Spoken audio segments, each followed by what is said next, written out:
Direct and indirect speech. So this is also a part of your fourth test to be held in November.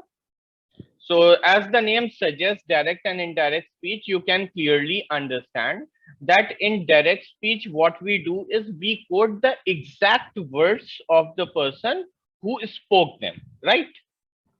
So basically, we quote the exact words, whatever was said by him or her, we just exactly quote the same words. And in the indirect speech, what happens that we report the speech in our own words. So we change certain words and report it in our own way, you can say. So this is the basic difference between direct speech and indirect speech. So when we are quoting the exact words of the person, we put quotation marks and we are very precise and exact. But when we are using indirect speech, then we try to tell whatever a person has said in our own words. So let us see what is the definition of it. When the exact words of the speakers are quoted, we use direct speech. So quoted is the keyword over here. When the words of the speaker are reported, so basically we are giving information, we are reporting what has been said, then the exact words are not quoted and it is the indirect speech. Another key point is that in indirect speech, quotation marks are not used. So indirect speech is not enclosed in quotation marks. Now, another important thing is that the word that is used as conjunction. So you will always find in most of the cases you are going to find that present in indirect speech. Why? Because it is used as a conjunction between the reporting verb and the reported speech. So it acts as a conjunction between the reporting verb and the reported speech. So over here, said is the reporting verb, and this part will become the reported speech. What happened? He said, I am happy. So what is the indirect form? He said that he was happy. So over here, said is acting as the reporting verb, and what we are reporting that he was happy. So this is the reported speech, and this that is present over here, it is acting as a conjunction joining these two to make a sentence. Okay, because you can see in the direct speech we are using comma, but over here we are not doing that. We are just using that as a conjunction and we are adding it up. We are adding the reporting verb said and the reported speech he was happy, right? So in most of the cases, you will always find the presence of that in the indirect speech, right? All right, now let's see some more cases.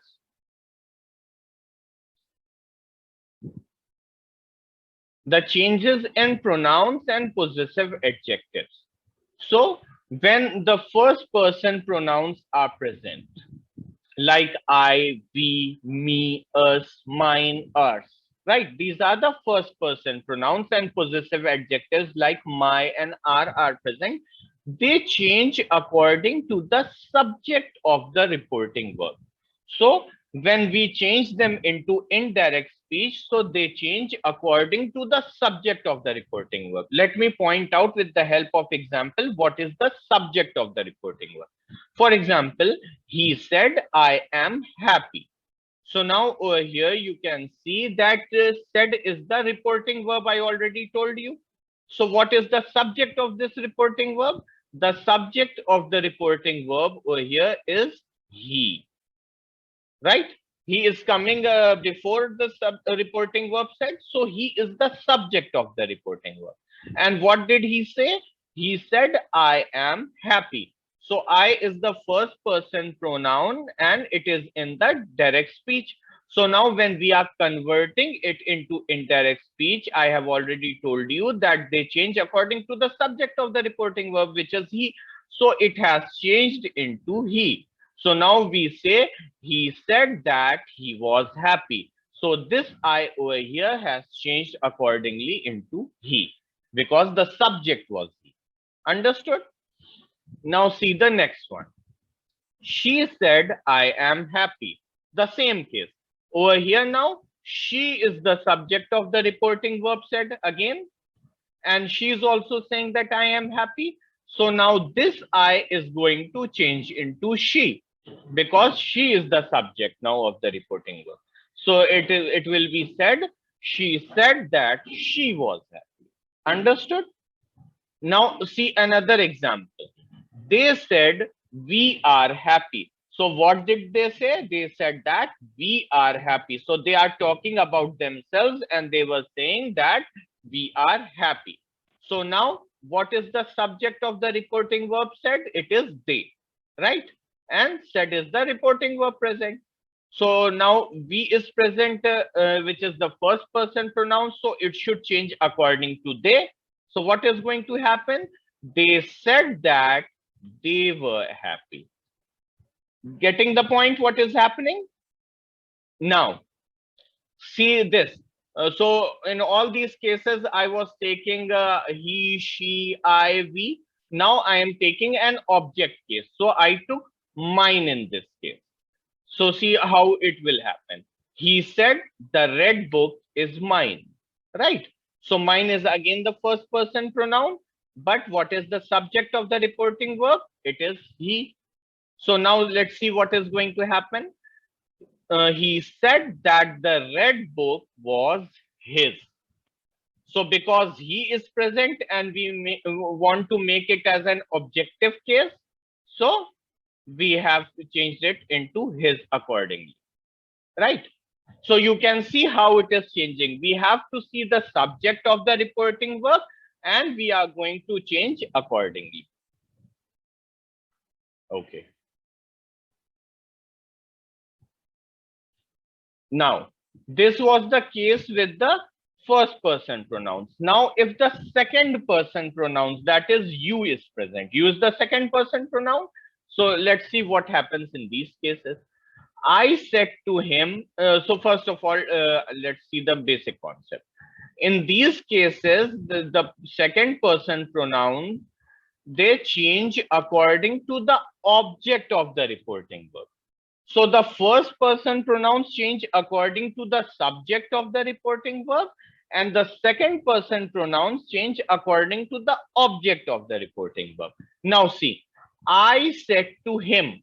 So over here, I is the subject of the reporting verb said, but him over here is the object of the reporting verb, right? So the second person pronoun, that is you, is going to change according to the object. I said to him, you are intelligent. So now what is going to happen when we change it? I said to him that he was intelligent. So this him has changed into he over here because him was present. So this you changed into he.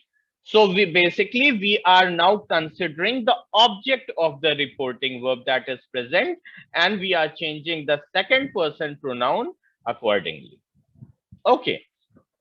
Now let's come to the third person pronouns. That is he, she, it, and they. When these are present, then what happens? They do not change at all. So this is the good news, that in these we do not have to do anything. They remain the same. So if it is she said to me he has gone, then what happens? She told me that he has gone. So he will remain here. No problem. It is not going to change. If you is present, then we have to check according to the object of the reporting verb. If I, we is present, then we have to check according to the subject of the reporting verb. But if he, she, it, and they are present, they do not change at all.